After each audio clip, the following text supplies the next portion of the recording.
Oke, jadi judulnya pandangan Jürgen Habermas tentang relasi antara iman dan akal budi dan implikasinya bagi diskursus seputar peran publik agama di Indonesia. Pemaparan saya akan dibagi ke dalam 3 bagian. Pada bagian pertama, saya akan menjelaskan gambaran umum tentang relasi antara agama dan ruang publik dalam teori politik atau dalam filsafat politik. Kemudian pada bagian kedua, saya akan berbicara tentang pandangan Jürgen Habermas tentang relasi antara iman dan akal budi. Kemudian bagian ketiga, saya coba melihat relevansi pemikiran Jürgen Habermas bagi diskursus tentang peran publik agama di Indonesia. Ya. Sebelum kita masuk ke 3 pokok tadi, saya mulai dengan pendahuluan. Pada awal berdirinya bangsa Indonesia pernah terjadi perdebatan seputar peran publik atau peran agama di ruang publik. Perdebatan tersebut berlangsung antara 2 pendiri bangsa Indonesia, yakni Soekarno dan Muhammad Natsir. Soekarno berpandangan bahwa negara Indonesia yang akan didirikan harus bersifat sekuler agar dapat mempersatukan pelbagai kelompok agama, etnis, dan budaya yang terbentang dari Sabang hingga Merauke. Sebaliknya, Muhammad Natsir cemas dengan landasan moral yang rapuh sebuah bangsa atau negara yang sekuler. Karena itu ia menganjurkan agar bangsa Indonesia dibangun di atas titik pijak moralitas Islam. Perdebatan ini diakhiri dengan sebuah kompromi di mana Pancasila diterima sebagai landasan moral bangsa Indonesia.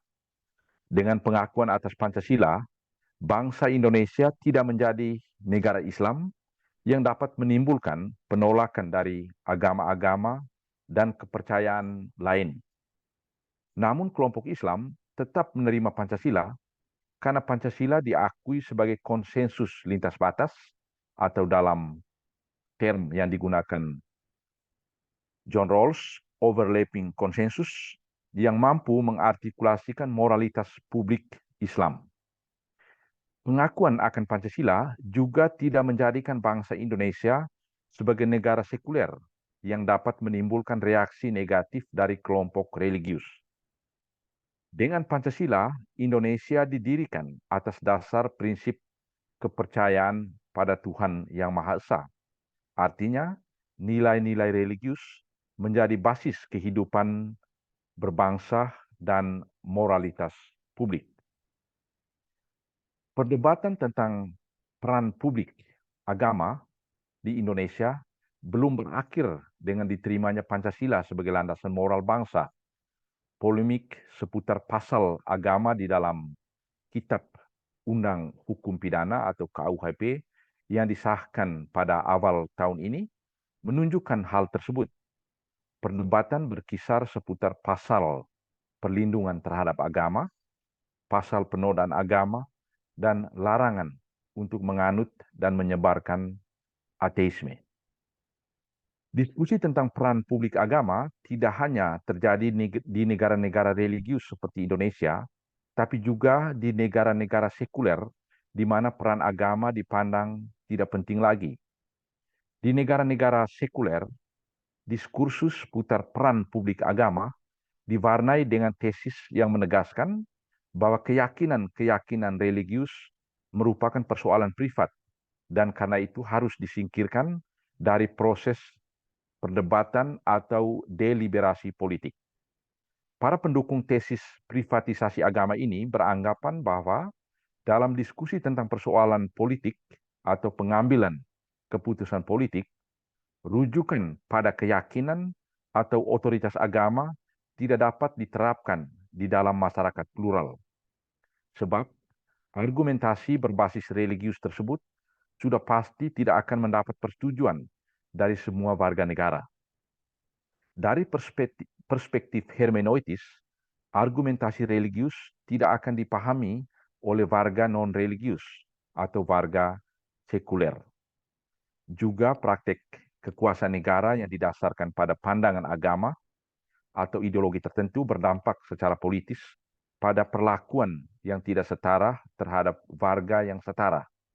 Karena itu argumentasi religius tidak memiliki tempat dalam diskursus publik.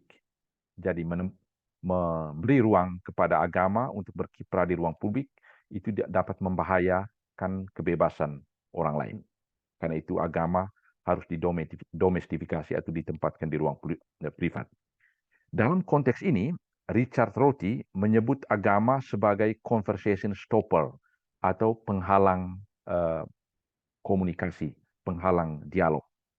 Rorty mengangkat contoh tentang tesis moral bahwa tesis moral yang dianut oleh orang-orang Kristen ya bahwa homoseksualitas adalah dosa karena di dalam kitab Imamat bab 18 ayat 22 dinyatakan sebagai kekejian. Ya, jadi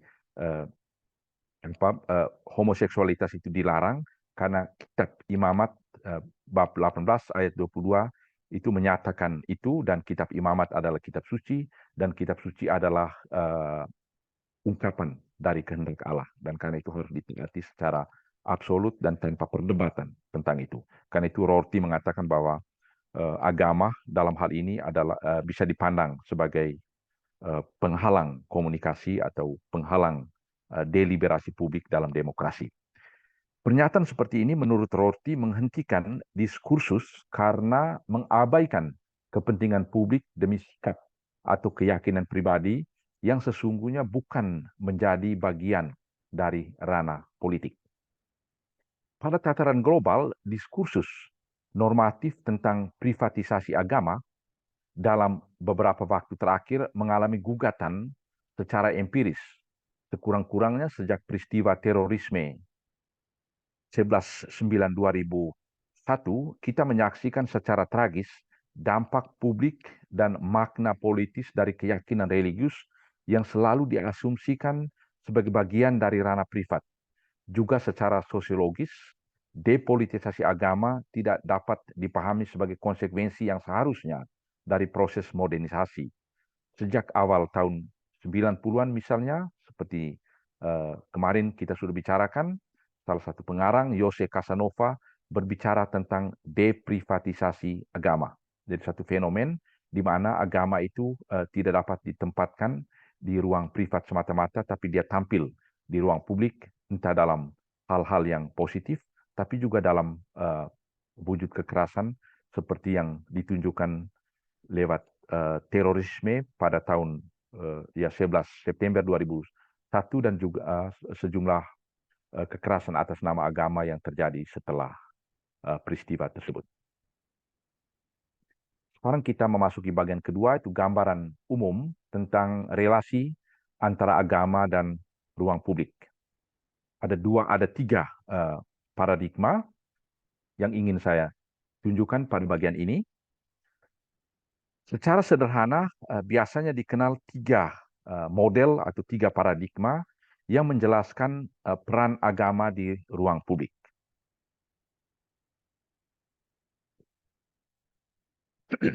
Pertama, pandangan yang mengatakan bahwa agama harus ditempatkan di ruang privat. Pandangan atau pemikir yang berpendapat seperti ini sebenarnya tidak banyak lagi, dan salah satu contohnya adalah Richard Rorty. Dan ideologi negara yang sangat ketat menganut pandangan ini adalah konsep laisisme atau sekularisme yang diterapkan di Prancis misalnya, tapi banyak dipersoalkan atau digugat akhir-akhir ini. Jadi itu pandangan yang pertama, ya, agama itu harus ditempatkan di ruang privat, itu berdasarkan pengalaman yang dialami oleh masyarakat Eropa setelah perang antara gereja Protestan dan gereja Katolik selama 30 tahun, ya, yang berakhir pada tahun 1648. Jadi itu pandangan yang pertama. Lalu paradigma yang kedua menegaskan bahwa agama-agama boleh terlibat dalam diskusi politik di ruang publik tanpa batasan-batasan. Ya. Pandangan ini antara lain diwakili oleh filsuf agama Nicholas Wolterstorff. Ia berpandangan bahwa atas dasar prinsip kebebasan beragama, negara sekuler tidak dapat membebankan warga negara dengan kewajiban hukum yang bertentangan dengan keyakinan religiusnya. Jadi kebebasan atau hak untuk berpartisipasi di ruang publik ya itu adalah ungkapan dari kebebasan beragama. Tuntutan bahwa perdebatan politik hanya memberi ruang bagi argumentasi-argumentasi sekuler merupakan bentuk pembatasan yang ilegitim terhadap kebebasan warga religius. Jadi kita lihat di sini eh, orang memperjuangkan agar agama tampil di ruang publik itu atas nama kebebasan hak kebebasan beragama. Tapi juga pandangan yang pertama tadi yang mengatakan bahwa agama itu harus ditempatkan di ruang privat karena agama itu dianggap membahayakan kebebasan yang lain. Argumentasi ini juga itu dikemukakan atas nama kebebasan beragama. Sekarang kita lihat pandangan yang ketiga, ya. Agama dapat terlibat di dalam diskursus politik jika ia membatasi diri pada pernyataan-pernyataan yang dapat dimengerti dengan akal budi. Pandangan inklusif ini antara lain dikemukakan oleh John Rawls, Robert Audi, dan Jürgen Habermas. Jadi ada tiga pemikir ini yang coba mencari jalan tengah, itu John Rawls, Robert Audi, dan Jürgen Habermas. Dalam konsep liberalisme politik, Rawls berpandangan bahwa negara modern sekuler ditandai dengan pluralitas doktrin komprehensif yang rasional, tapi tidak kompatibel satu dengan yang lain. Doktrin komprehensif itu suatu pandangan yang partikular, misalnya agama atau pandangan hidup atau ideologi. Rawls bertolak dari pertanyaan fundamental, bagaimana mungkin di tengah kondisi yang plural, baik warga sekuler maupun orang-orang beragama, sama-sama menyetujui tanpa tekanan politis, bukan saja sebagai sebuah keburukan yang tak terelak, tapi menerimanya dalam sebuah konsensus lintas batas. Bahkan konsensus tersebut diakui juga kendati pun pandangan hidup sendiri tidak terungkap sepenuhnya di dalam atau bahkan dibatasi. Contoh yang dikemukakan Rawls, orang Kristen mengakui undang-undang yang bertentangan dengan pandangan moral Kristiani tentang sikap anti-aborsi. Norma yang membatasi kebebasan hanya dapat dianggap legitim jika ia diterima oleh semua yang terkena dampaknya. Kendati pun demikian, menurut Rawls, adalah mungkin untuk mengemukakan keyakinan religius di dalam perdebatan politik publik hanya dengan persyaratan kita harus mengemukakan alasan-alasan politis yang adekuat, yang tepat, bukan argumentasi religius yang menopang kontribusi religius tersebut. Jadi argumentasi-argumentasi religius yang dikemukakan di ruang publik hanya boleh diterima kalau dia dirumuskan dalam bahasa yang sekular, menurut John Rawls. Pandangan Rawls ini mendapat tanggapan kritis dari banyak pemikir lainnya. Konsep ini dirumuskan lebih tajam oleh Robert Audi. Audi memperkenalkan prinsip pembenaran sekuler atau principle of secular rational. Menurut Robert Audi, politik yang menyentuh kebebasan warga hanya layak memperoleh dukungan jika ia dibangun di atas argumentasi-argumentasi sekuler. Jadi Robert Audi itu dia lebih radikal dari Rawls. Dia katakan agama atau argumentasi-argumentasi religius hanya dapat diterima di ruang publik kalau argumentasi tersebut dirumuskan dalam bahasa sekuler.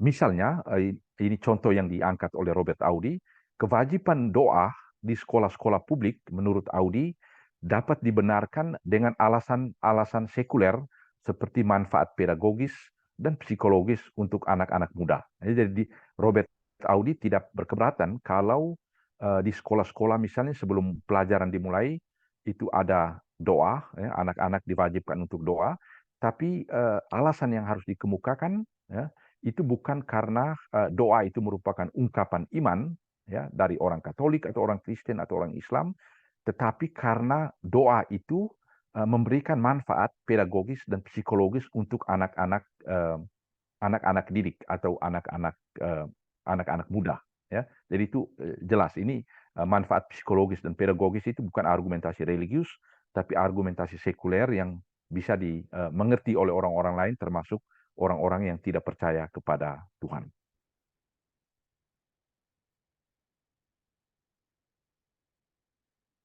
Baik, kita masuk ke bagian yang lebih khusus yang menjadi topik pembicaraan kita pada malam hari ini, yakni pandangan Habermas tentang relasi antara iman dan akal budi. Habermas memiliki pandangan yang inklusif terkait peran agama di dalam negara sekuler yang plural. Dalam hubungan dengan perdebatan yang dikemukakan tadi, yakni antara paradigma yang dikemukakan oleh Rawls dan Audi di satu sisi, dan paradigma yang lebih ekstrim dari Walter Stoff di sisi lain, Habermas mengambil jalan tengah. Dia mengambil posisi di antara kedua posisi yang ekstrim ini. Rawls dan Audi menghendaki agar agama ketika berkiprah di ruang publik harus diterjemahkan ke dalam bahasa sekuler, bahasa yang dimengerti oleh semua orang. Sedangkan Walter Stoff itu menghendaki agar agama berkiprah di ruang publik tanpa batasan-batasan. Dan Habermas coba menjembatani kedua ekstrim ini. Pada tempat pertama, Habermas menegaskan bahwa dalam perdebatan politik pada tataran institusional yang diakui hanya argumentasi sekuler. Jadi ini mungkin baik kalau kita ingat bersama, ya. Jadi Habermas ketika dia bicara tentang politik institusional, politik negara misalnya, pembuatan undang-undang, konstitusi, Habermas menganjurkan agar yang dipakai hanya argumentasi sekuler. Karena itu Habermas tidak menganjurkan ketika kita membuat undang-undang kita menggunakan argumentasi agama. Nah, itu sikap Habermas yang tegas, ya, keberpihakan dia pada konsep negara liberal demokratis. Untuk memahami tesis ini dibutuhkan kemampuan epistemis agar mampu melihat secara refleksif keyakinan religius sendiri dari perspektif orang luar dan menghubungkannya dengan pandangan sekuler. Ya. Itu yang pertama, ya. Pada tempat kedua, Habermas mengkritik tendensi marginalisasi agama ke ruang privat. Jadi tendensi privatisasi agama, ya, atau marginalisasi agama dari ruang-ruang publik. Tuntutan kepada warga religius untuk menggunakan argumentasi sekuler dalam perdebatan politik di luar tataran institusional, menurut Habermas, merupakan tuntutan yang berlebihan. Nah, di sini kita lihat Habermas sepakat dengan apa yang dikemukakan oleh Walter Stoff. Tadi Walter Stoff katakan agama ketika dia tampil di ruang publik, dia boleh tampil di ruang publik tanpa batasan-batasan. Ya. Tapi untuk Habermas, pandangan Walter Stoff ini hanya berlaku untuk ruang publik yang non-institusional.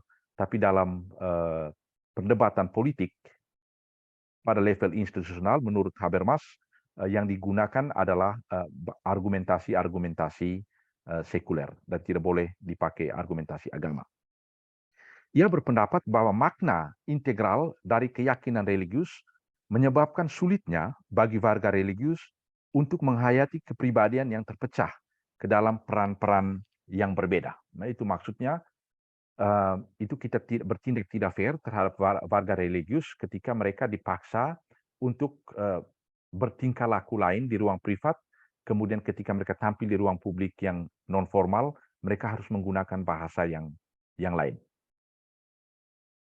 Dalam diskusi tentang peran agama di dalam negara sekular, Habermas tidak menggunakan konsep pembatasan, ya, pembatasan keyakinan religius seperti banyak dipakai di Amerika Serikat misalnya, tapi menganjurkan penggunaan term terjemahan. Jadi bukan konsep pembatasan atau restraint yang digunakan oleh Habermas, tapi term terjemahan, translation atau Übersetzung. Di balik penggunaan term terjemahan ini, terdapat tesis yang menggarisbawahi bahwa proses sekularisasi yang tidak menghancurkan atau tidak bersifat destruktif terungkap lewat modus terjemahan.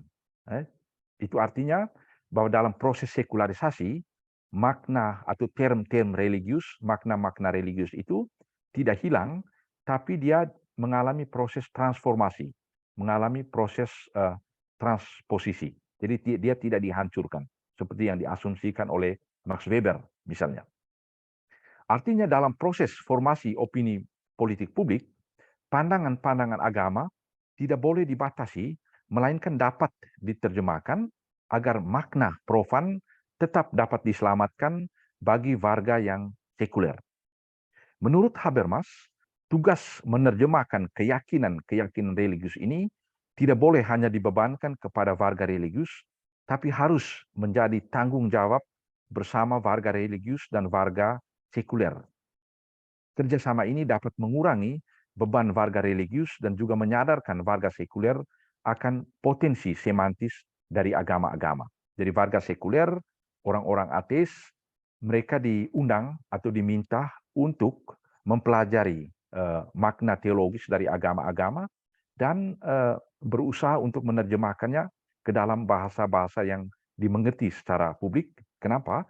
Karena agama memiliki peran penting atau berkontribusi untuk menciptakan moralitas bagi kehidupan publik juga di dalam masyarakat sekuler. Tesis Habermas tentang terjemahan jelas memprovokasi sejumlah pemikir yang beranggapan bahwa agama adalah bagian dari kebudayaan tradisional masa lalu yang sudah diatasi oleh pencerahan dan perkembangan ilmu pengetahuan modern. Anggapan ini secara empiris ditopang oleh fenomena fundamentalisme dan kekerasan atas nama agama. Jadi terorisme dan kekerasan atas nama agama memprovokasi sejumlah pemikir untuk mengatakan bahwa agama itu adalah warisan masa lalu. Kalau kita ingin membangun sebuah masyarakat yang lebih human, maka agama harus ditinggalkan.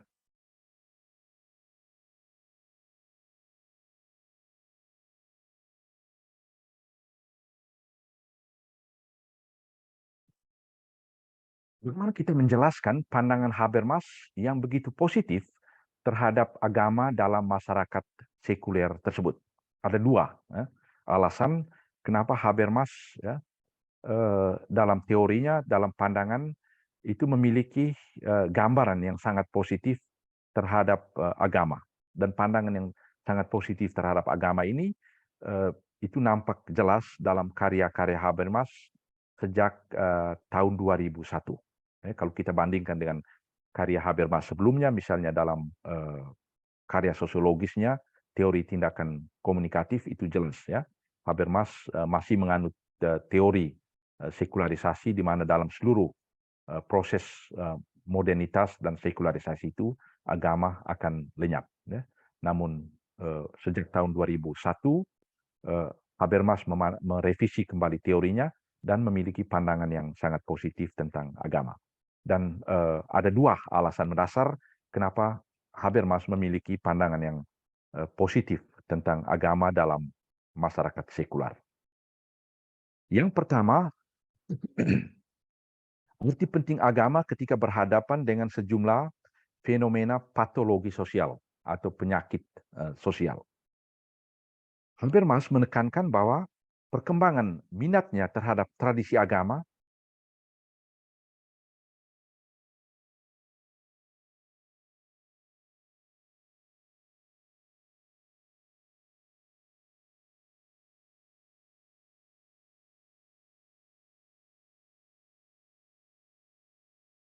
yang sesat. Untuk mendeskripsikan patologi ini, Habermas menggunakan metafora Entgleisen Kata Jerman entgleisen itu kata kerja yang artinya tergelincir keluar rel. Habermas misalnya berbicara tentang entgleisende Modernisierung atau modernitas yang tergelincir keluar rel, atau istilah lain yang bisa kita temukan dalam karya-karya Habermas, entgleisende Säkularisierung der Gesellschaft, ya, atau terjemahannya proses sekularisasi masyarakat yang tergelincir keluar rel yang seharusnya. Ungkapan-ungkapan ini mau mendeskripsikan atau menggambarkan bahaya erosi solidaritas kewargaan yang melanda negara-negara sekuler. Warga negara bertransformasi menjadi pertanyaan tentu kenapa terjadi erosi solidaritas tersebut. Warga negara bertransformasi menjadi monade-monade atau individu liberal atau mistik, atau dalam bahasa Michael Sandel yang kita bicarakan kemarin, unencumbered self, yang bertindak hanya untuk kepentingan dirinya sendiri. Mereka cenderung menggunakan hak-hak liberalnya sebagai senjata untuk mempertahankan diri dan menyerang yang lain. Justru konsep demokrasi deliberatif yang dianjurkan Habermas sangat bergantung pada partisipasi substantif warga dalam proses politik. Jadi erosi solidaritas dalam kehidupan publik tadi, karena individu itu menjadi unencumbered self, ya, itu membahayakan kehidupan berdemokrasi, kehidupan bernegara. Sementara itu kehidupan bersama, atau dalam bahasa Habermas, demokrasi deliberatif itu mengandaikan adanya partisipasi dari setiap warga negara. Habermas menunjukkan sejumlah indikasi raibnya kebajikan politik publik tersebut lewat sejumlah akibat dari perkembangan ekonomi global tanpa kendali yang pada gilirannya menciptakan depolitisasi dan privatisasi warga. Untuk warga negara itu menjadi warga ekonomis atau menjadi konsumen. Perkembangan ini merupakan antagonisme dari praksis demokrasi deliberatif yang menuntut partisipasi aktif warga. Habermas berpandangan bahwa untuk menghadapi krisis ini, negara sekuler sangat membutuhkan kekuatan solidaritas warga dan keterlibatan aktif masyarakat sipil. Karena itu negara hukum konstitusional harus merawat dan menjalin komunikasi yang penuh kehati-hatian dan dalam suasana damai dengan sumber-sumber daya yang berperan membentuk etos prapolitis. Dan yang membentuk etos prapolitis ini salah satunya misalnya agama. Menurut Habermas, tradisi agama merupakan salah satu dari sumber daya etos tersebut. Agama memang bukan merupakan sumber etos satu-satunya atau menentukan, seperti pernah diasumsikan oleh salah seorang pemikir Jerman bernama Ernst Wolfgang Böckenförde. Kendati pun demikian, tradisi religius menurut Habermas memainkan peran khusus dan luar biasa karena agama mengandung potensi makna yang memberi arti.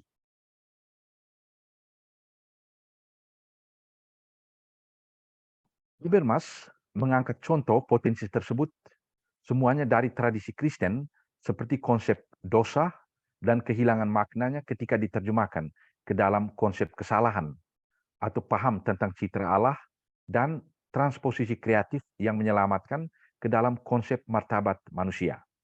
Jadi Habermas katakan dalam masyarakat Kristiani misalnya ada satu konsep namanya konsep dosa, dan di dalam masyarakat sekuler konsep dosa itu diterjemahkan ke dalam konsep kesalahan. Ya, itu satu terjemahan yang bisa dipahami oleh masyarakat sekuler, tetapi terjemahan itu tidak bisa mengakomodir dari kekuatan dosa ini. Karena ketika kita menggunakan term dosa, kita masih memiliki, atau orang-orang Kristen masih memiliki ketakutan terhadap sesuatu kekuatan yang mengontrol kita untuk tidak berbuat dosa. Tapi term kesalahan itu memang bisa dipahami oleh orang-orang tidak beragama, tapi dia kehilangan satu instansi transendental yang mengontrolnya. Jadi satu terjemahan, tapi tidak seluruh makna dari kata dosa itu bisa diterjemahkan ke dalam konsep kesalahan. Kemudian konsep citra Allah, ya, dan juga di dalam masyarakat sekular itu bisa diterjemahkan menjadi konsep martabat manusia, dan ini satu transposisi atau terjemahan yang berhasil menurut Habermas. Atau konsep lain ya, yang digunakan di dalam masyarakat religius, misalnya konsep kerajaan Allah, ya, kerajaan Allah, lalu kemudian diterjemahkan ke dalam apa konsep politik negara kesejahteraan, itu menjadi solidaritas sosial. Nah, itu satu contoh atau contoh-contoh di mana konsep-konsep religius itu diterjemahkan ke dalam konsep sekuler, ya, dan sampai sekarang konsep-konsep tersebut tetap dipertahankan meskipun simbol-simbol agama sudah hilang dari ruang publik. Ya. Filsafat post-metafisik tidak dapat lagi seperti agama menawarkan gambaran tentang dunia yang secara komprehensif menata hidup secara bermakna dan dengan demikian menyediakan jawaban bagi patologi eksistensial dan sosial kontemporer. Namun lantaran karakter wahyu dan substansi yang tidak tembus pandang ya, dari pengalaman religius, maka jawaban-jawaban religius tersebut menurut Habermas bersifat rahasia dan tidak dapat diakses oleh cara berpikir sekuler. Ya, jadi dalam masyarakat sekuler ada usaha-usaha untuk menerjemahkan konsep-konsep religius tersebut, namun tidak semua hal itu bisa berhasil diterjemahkan. Jadi ada sesuatu yang hilang. Karena itu potensi makna tersebut harus diterjemahkan dalam proses kerjasama antara warga religius dan warga sekuler. Karena itu di dalam masyarakat sekuler, ya, warga religius itu tetap berperan. Bagi Habermas, hal ini tidak saja berkaitan dengan perkara respek, toleransi, dan political fairness. Negara tidak boleh hanya membebankan kerja transposisi potensi religius tersebut kepada umat beragama, karena secara moral hal itu dipandang tidak fair dan juga secara epistemis bersifat asimetris. Lebih jauh dari itu, dampak dari krisis modernitas tersebut dirasakan oleh semua warga, baik yang religius maupun warga yang sekuler. Hal ini dibahas lebih lanjut oleh Habermas dalam alasan yang kedua berikut ini. Ya. Alasan kedua kenapa Habermas berpandangan bahwa agama itu tetap penting dalam masyarakat sekuler. Ya. Alasan kedua ialah agama adalah bagian esensial dari sejarah akal budi. Jadi kita tidak bisa bicara tentang akal budi, rasionalis yang sekuler, kalau kita melupakan akar genealogisnya, yakni agama. Habermas mengakui di satu sisi bahwa retakan historis antara ilmu pengetahuan sekuler dan wahyu agama tidak dapat disambung kembali. Jadi agama dan ilmu pengetahuan itu sudah berpisah dan itu tidak bisa disambung kembali. Tapi di sisi lain, pemikiran post-metafisik tidak dapat memahami dirinya sendiri dengan baik jika ia tidak merefleksikan tradisi agama sebagai bagian dari genealoginya. Jadi agama itu adalah bagian esensial dari sejarah ilmu pengetahuan, sejarah pemikiran sekuler, dan juga sejarah perkembangan teknologi. Sebab asal-usul agama, Yudeo-Kristiani, berakar di dalam zaman antik yang juga menjadi tempat asal filsafat. Keduanya sama-sama mengalami transformasi kognitif dari mitos menuju logos. Jadi baik ilmu pengetahuan maupun agama itu sama-sama mengalami proses demitologisasi atau proses transformasi dari mitos menuju logos. Keduanya diwarnai dengan proses helenisasi dan proses apropriasi konsep dan motif timbal balik yang melampaui Kant dan Hegel. Tradisi Yudeo-Kristiani telah menciptakan kultur intelektual yang ditandai dengan daya refleksi dan kesadaran diri yang kritis.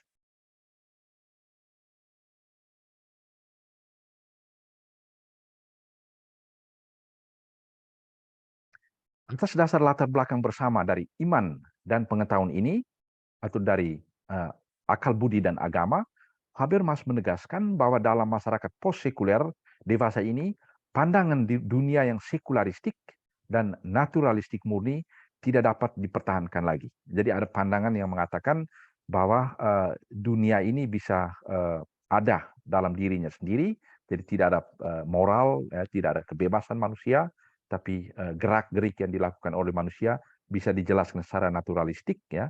Dan Habermas menolak pandangan ini, dan untuk bisa berargumentasi menolak pandangan ini, menurut Habermas dia harus merujuk kepada agama. Habermas berpandangan post-sekularisme mengungkapkan fenomena kembalinya agama ke ruang publik yang mengalami proses privatisasi dalam pemikiran sekuler.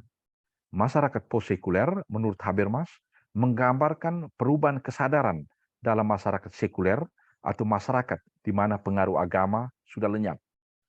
Perubahan kesadaran tersebut terjadi pada tataran sosiologis dan normatif.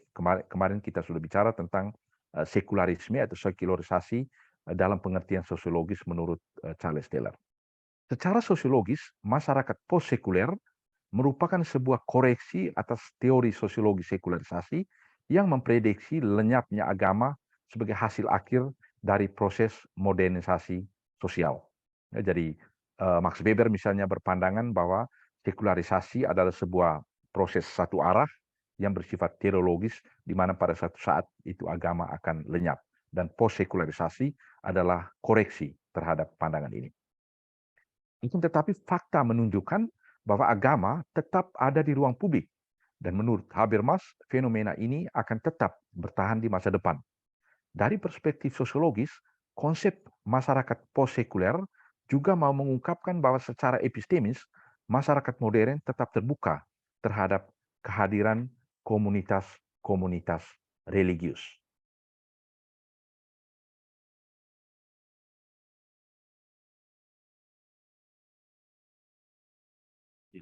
Jadi kehadiran agama di dalam ruang publik itu bukan hanya sebuah faktum empiris, tapi juga kehadiran agama itu bisa dimengerti menurut secara rasional. Artinya manusia modern memiliki akses epistemis terhadap agama.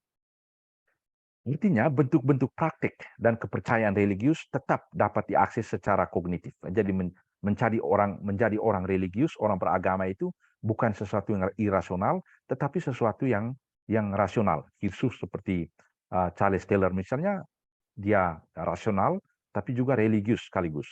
Sedangkan Habermas sendiri, dia bukan orang religius, dia menyebut dirinya sebagai seorang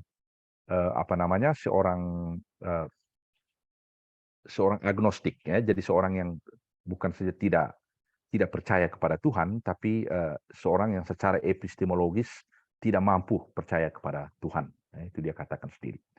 Dalam konteks ini, John Rawls berpandangan bahwa agama tetap reasonable di tengah kondisi modernitas. Ya, jadi agama itu sesuatu yang bisa diakses secara rasional. Sejumlah pemikir beranggapan bahwa terdapat kontradiksi antara tesis masyarakat post-sekuler Habermas dengan anjurannya yang tegas untuk mengeksklusi argumentasi-argumentasi religius dari deliberasi politik institusional. Namun, sesungguhnya pemahaman Habermas tentang masyarakat post-sekuler tidak dimaksudkan untuk mempersoalkan legitimasi negara sekuler. Jadi ini mungkin penting diingat, ya. Jadi ketika Habermas berbicara tentang sekularisasi, dia tidak mempersoalkan konsep negara sekuler. Jadi secara institusional, menurut Habermas, negara itu memang harus sekuler. Artinya ketika kita membuat undang-undang, membuat konstitusi, konstitusi tersebut harus sekuler agar bisa mempertemukan pelbagai ideologi dan agama yang berbeda-beda. Masyarakat post-sekuler pada tempat pertama ingin mempersoalkan pemahaman sekularisasi sosial yang mengarah kepada hilangnya relevansi sosial dan politik agama.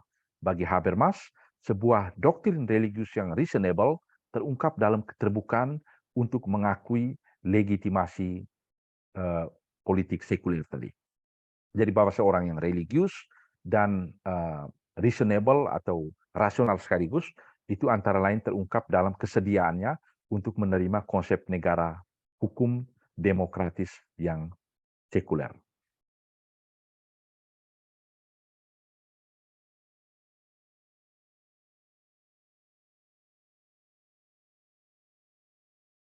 Tesis post-sekularisme yang tadi dikemukakan Itu berarti di satu sisi atas dasar genealoginya, rasionalitas post-metafisik mengenal batas-batas dan dengan demikian mengatasi sebuah pemahaman diri yang sekularistik murni. Jadi dengan itu Habermas mengeritik atau menolak pandangan tentang sekularisasi atau sekularisme yang murni. Habermas di beberapa tempat menyebut cara berpikir seperti ini sebagai sebuah bentuk pertobatan dari akal budi lewat akal budi, atau dalam istilah yang digunakan oleh Habermas sendiri, Conversion der Vernunft durch Vernunft. Di sisi lain, pengakuan akan genealogi dapat melindungi akal budi sekuler dari defetisme, ya, postmodern, itu sikap menyerah pada nasib ketika berhadapan dengan sejumlah patologi modernitas seperti yang tadi diuraikan. Defetisme itu satu sikap, ya, di mana orang tidak yakin dengan kekuatan rasionalitas ketika menghadapi sejumlah krisis etis.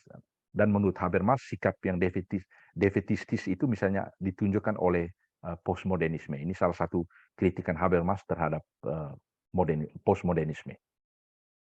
Baik, sekarang kita masuk ke bagian ketiga. Kita coba melihat relevansi dari pemikiran Habermas tentang relasi antara iman dan akal budi bagi diskursus tentang peran publik agama di Indonesia. Habermas berbicara dalam situasi budaya sekuler di mana agama mau diprivatisasi dan peran agama dalam dunia publik disangkal dan mau dieliminasi. Dalam situasi ini, Habermas menjadi sadar lagi akan peran agama yang tak terelakkan dalam dunia publik dan menggambarkan tesisnya mengenai rasionalitas iman yang perlu dikembangkan baik oleh agama maupun oleh pemikir sekuler untuk mendapat suatu wacana mengenai iman yang bisa dimengerti bersama dan bisa main peran dalam kehidupan politik dan perumusan undang-undang dan sebagainya, di mana masyarakat membutuhkan orientasi nilai dan pertimbangan etis mengenai baik dan buruk, benar dan salah. Jadi Habermas berbicara dalam konteks masyarakat sekuler, di mana peran publik agama itu tidak terlalu signifikan lagi. Di Indonesia, kita menghadapi situasi yang bisa disebut terbalik, atau situasi sebaliknya. Dalam situasi aktual di Indonesia, agama main peran yang kelihatan semakin besar dan semakin langsung. Misalnya, polemik seputar pasal penodaan agama, perlindungan lembaga agama, dan larangan untuk menyebarkan ideologi yang bertentangan dengan Pancasila di dalam KUHP. Itu menunjukkan pemaksaan tafsiran pandangan moral tertentu yang dijadikan landasan untuk hukum yang berlaku untuk semua. Hal ini tentu dapat menjadi ancaman bagi prinsip kesetaraan, martabat manusia, dan kebebasan yang menjadi landasan moral sebuah masyarakat yang plural dan demokratis. Dalam situasi seperti ini, kita mau berusaha untuk mencari tahu bagaimana dan atas cara apa tesis Jürgen Habermas membantu untuk memperoleh suatu gambaran mengenai peran agama dalam dunia publik yang mendukung dan memungkinkan hidup bersama secara damai dalam masyarakat yang plural. Hemat saya terdapat beberapa kontribusi dari pemikiran Habermas untuk konteks masyarakat Indonesia. Kurang-kurangnya ada 3 hal yang bisa kita tarik, bisa kita petik dari pemikiran Habermas ini. Pertama, kontribusi terkait usaha menafsir kembali Pancasila sebagai sumber moralitas publik. Pengakuan akan Pancasila menunjukkan bahwa Indonesia bukan sebuah negara sekuler, tapi negara yang dibangun atas dasar ketuhanan. Artinya, nilai-nilai religius tidak dipandang sebagai persoalan privat, tapi harus diterjemahkan menjadi moralitas publik. Konsep ketuhanan di dalam sila pertama Pancasila dapat ditafsir sebagai apa yang di dalam teori politik modern dinamakan agama sipil atau civil religion. Agama sipil selalu berurusan dengan moralitas publik dan tidak pernah membatasi keyakinan moral privat setiap individu.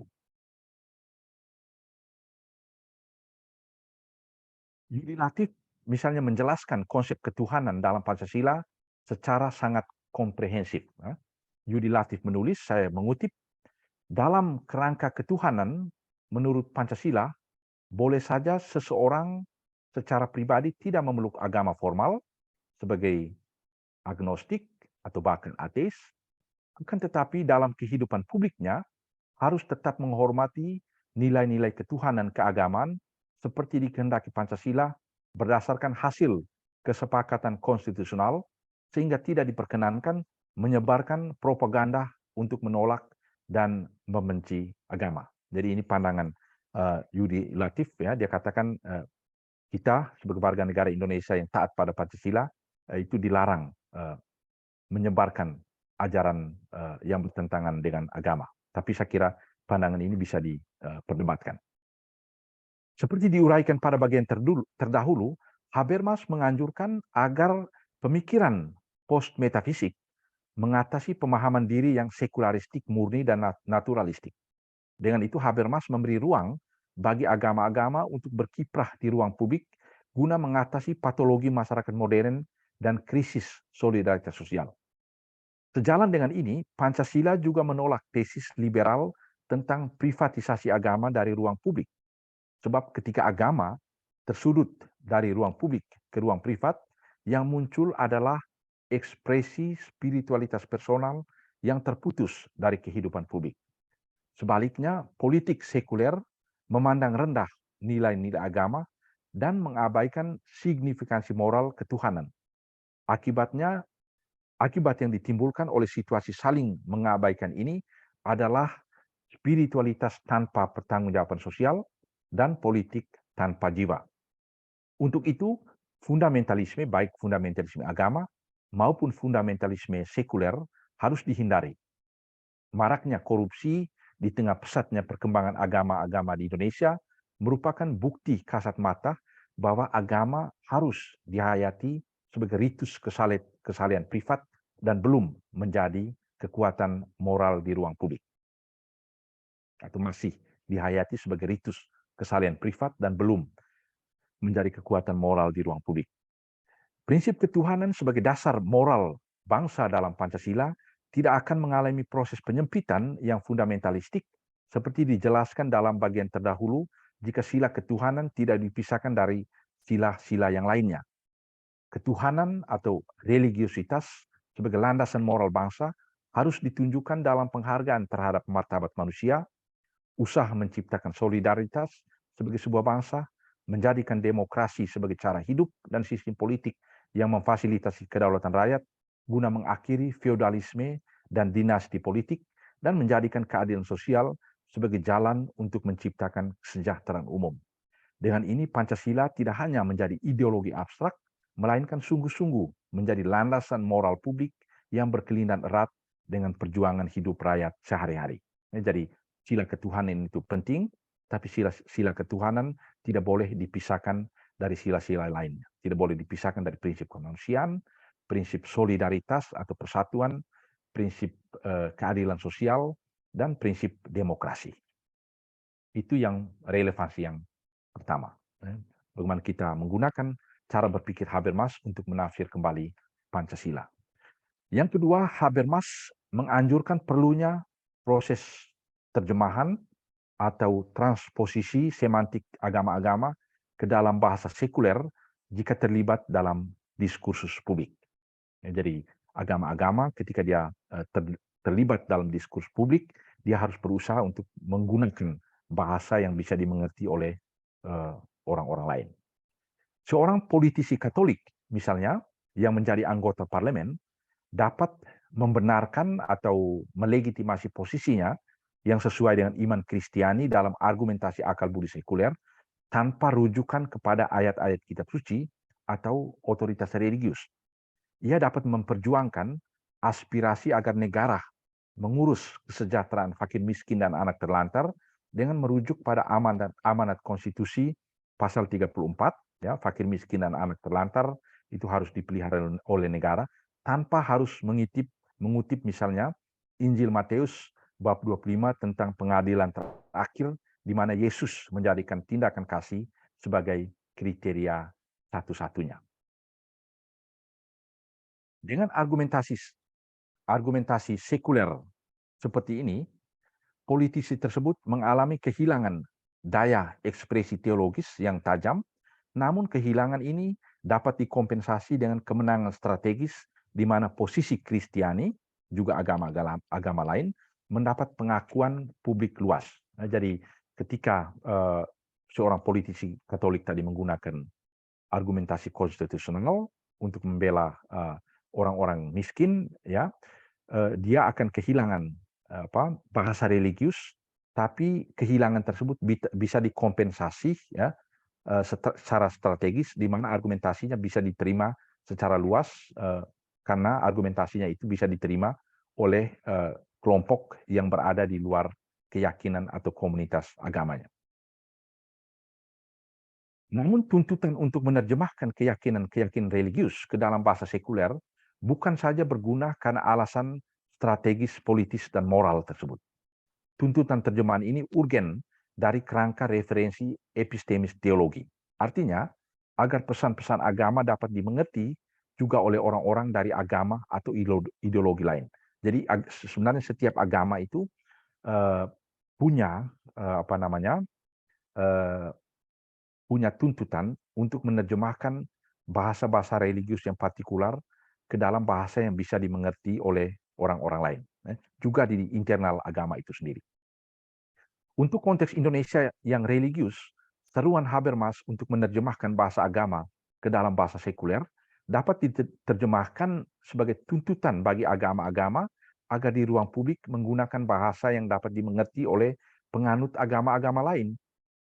Aliansi agama-agama ini dapat menjadi kekuatan moralitas publik yang mendorong kemajuan demokrasi, memperjuangkan politik hak asasi manusia, dan mengambil bagian dalam advokasi mewujudkan keadilan sosial dan kesejahteraan umum. Supaya agama-agama bisa memainkan peran positif bagi perkembangan demokrasi dan diskursus rasional dalam interaksi di antara mereka, pada tempat pertama, masing-masing agama perlu mendalami dan merefleksikan warisannya sendiri untuk menemukan nilai dan prinsip yang terkandung dalam warisan itu yang bisa memperkaya usaha membangun keadilan, kesejahteraan umum, kemakmuran suatu negara. Setelah setiap agama menggali nilai dan prinsip dasar dalam tradisi dan warisan sendiri, perlu ada usaha untuk menukar pengertian dan kekayaan tradisi itu dalam dialog dan diskursus rasional di antara mereka agar agama-agama bisa saling mengerti dan bisa memberi sumbangan yang khas bagi perkembangan negara tanpa mau mendominasi perkembangan itu seturut warisan satu agama. Jadi usaha untuk menerjemahkan bahasa religius itu tadi penting, ya, dan yang bisa dilakukan oleh agama-agama antara lain mereka menggali kembali warisan agamanya lalu menerjemahkan ke dalam bahasa-bahasa yang bisa dimengerti oleh agama lain lalu coba menerjemahkan atau mendialogkan kekayaan warisan tersebut dengan agama-agama lain, ya. Dengan demikian konflik antara agama itu bisa diminimalisir. Dengan demikian, agama-agama tidak lagi terperangkap dalam kooptasi kekuatan oligarki yang menjadi ciri khas demokrasi Indonesia kontemporer dan terjebak dalam permainan politik populisme yang sektarian dan intoleran. Usaha untuk merumuskan pesan-pesan agama di ruang publik dalam bahasa yang dapat dimengerti oleh agama-agama lain dapat dipelajari di lembaga-lembaga studi teologi, studi fakultas-fakultas teologi hendaknya berperan untuk itu. Di Indonesia, hampir semua agama dan kepercayaan memiliki lembaga pendidikan teologi di mana terjadi proses refleksi rasional atas iman dan relevansinya bagi proses pembebasan. interaksi intelektual dan rasional antara agama-agama itu membutuhkan suatu jaringan aktif antara lembaga-lembaga pendidikan tinggi yang ada dalam masing-masing agama yang bisa bersama-sama mengembangkan dialog dan diskursus rasional tersebut. Itu kontribusi yang kedua, ya. Sekarang kontribusi yang ketiga,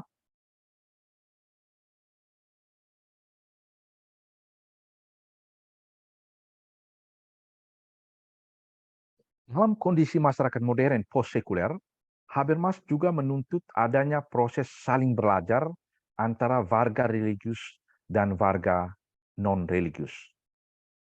Proses saling belajar tersebut urgen bukan saja karena tuntutan masyarakat plural, tapi juga karena memiliki nilai epistemik. Artinya, lewat proses saling belajar tersebut, umat beragama dan warga sekuler mampu mengatasi tantangan-tantangan kognitif masyarakat modern. Jadi dengan belajar dari warga sekuler, warga religius bisa mengatasi dan menghadapi tantangan-tantangan kognitif. Apa contohnya? Contoh tantangan kognitif misalnya perkembangan ilmu pengetahuan, ya. Dan misalnya dalam sejarah kekristenan, sekurang-kurangnya sejarah Kristen Katolik, ya, dalam sejarahnya itu gereja Katolik mengalami kesulitan untuk menerima teori Darwin misalnya atau teori dari Galileo Galilei, ya.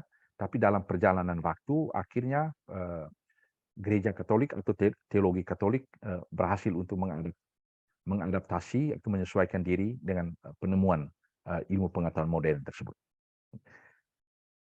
Kesadaran ini memampukan mereka untuk menemukan cara menyelaraskan klaim-klaim kebenaran doktrin agamanya dengan pluralitas doktrin lainnya yang memiliki klaim kebenaran serupa tapi inkompatibel. Jadi dengan terbuka terhadap penemuan ilmu pengetahuan, agama-agama juga melatih diri untuk bertindak toleran, ya. Bahwa doktrin teologis yang diajarkan itu benar, dan kebenaran itu tidak berarti kebenaran yang diwartakan dalam agama lain itu salah. Jadi mengakui doktrin agama saya benar itu tidak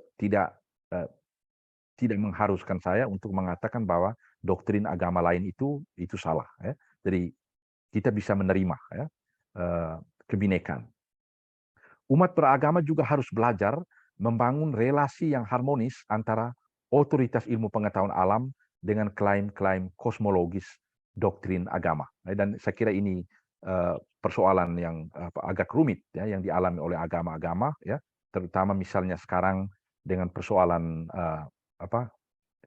kesulitan agama-agama untuk mengakui, ya, keberadaan teman-teman LGBT misalnya. Warga religius juga harus menginternalisasi prinsip-prinsip keadilan sekuler dengan menempatkan prinsip-prinsip tersebut ke dalam pandangan hidup dan orientasi nilai mereka. Untuk konteks masyarakat Indonesia yang menempatkan agama sebagai elemen sosiokultural yang sangat penting, proses belajar dan dialog agama dengan ilmu pengetahuan sekuler itu sangat penting. Beberapa waktu terakhir, gelombang fundamentalisme dan terorisme atas nama agama mewarnai kehidupan beragama di Indonesia. Persoalan ini tidak cukup hanya diselesaikan secara legal dengan melarang tafsiran agama yang dianggap fundamentalistik. Larangan legal seperti ini cenderung disalahgunakan oleh kekuasaan negara untuk membatasi kebebasan berekspresi dari kelompok-kelompok yang kritis terhadap rejim yang berkuasa. Misalnya Perpu yang melarang Hizbut Tahrir dan kelompok-kelompok lain itu sangat rentan dipakai oleh kekuasaan untuk membatasi kebebasan berekspresi.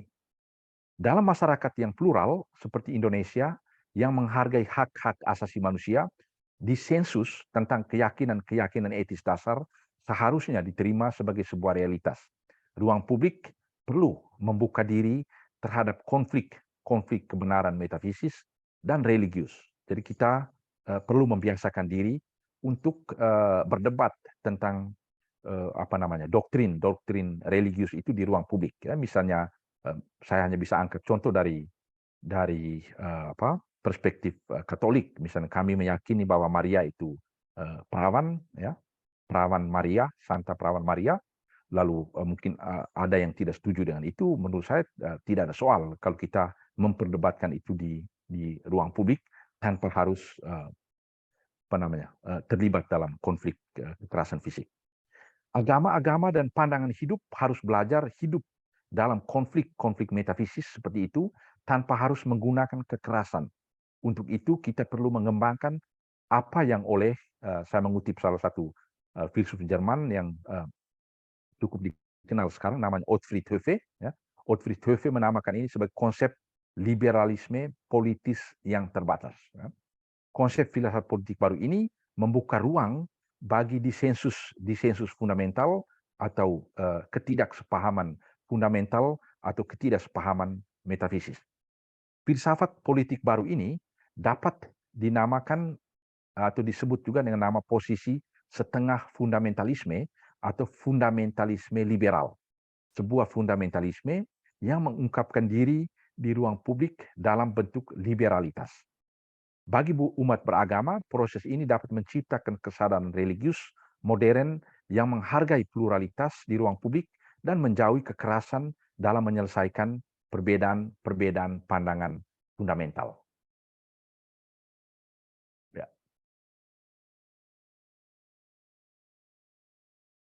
Sedangkan untuk warga sekuler dan atau warga non-religius, kesadaran akan hidup dalam kondisi post-sekuler terungkap dalam perkembangan cara berpikir post-metafisik. Pemikiran post-metafisik menggambarkan sebuah konsep rasionalitas yang prosedural, falibel atau dapat salah, ya, dan terkonstruksi secara kultural dan historis sebagai hasil dari perjumpaan dengan tantangan abad ke-20 seperti kemajuan ilmu pengetahuan dan perkembangan filsafat hermeneutik. Dalam horizon pemikiran post-metafisik, warga sekuler harus menahan diri untuk tidak memberikan penilaian terhadap klaim kebenaran agama. Pemikiran post-metafisik harus mempertahankan perbedaan kategoris antara iman dan akal budi, antara kepastian iman dan klaim validitas ilmu pengetahuan yang dapat dikritisi secara publik. Pemikiran post-metafisik juga harus mengakui bahwa kebenaran doktrin iman tidak dapat diakses seluruhnya oleh akal budi sekuler.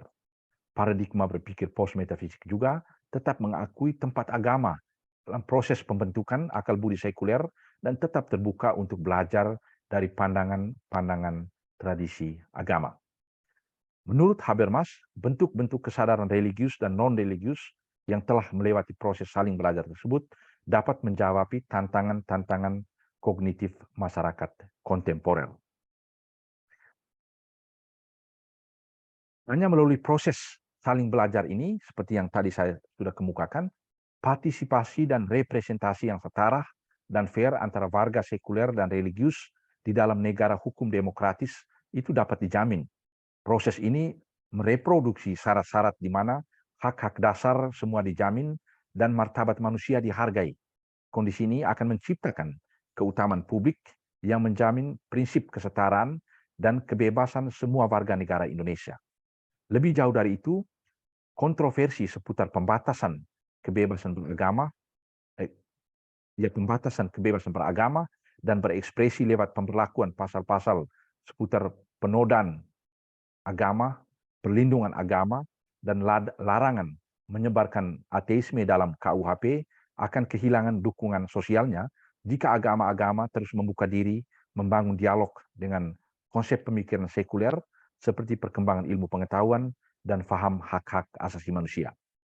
Dengan demikian, agama tidak akan kehilangan relevansinya untuk masyarakat modern karena ia tetap memancarkan nilai-nilai kemanusiaan yang membebaskan dan menjawab persoalan konkret umat manusia.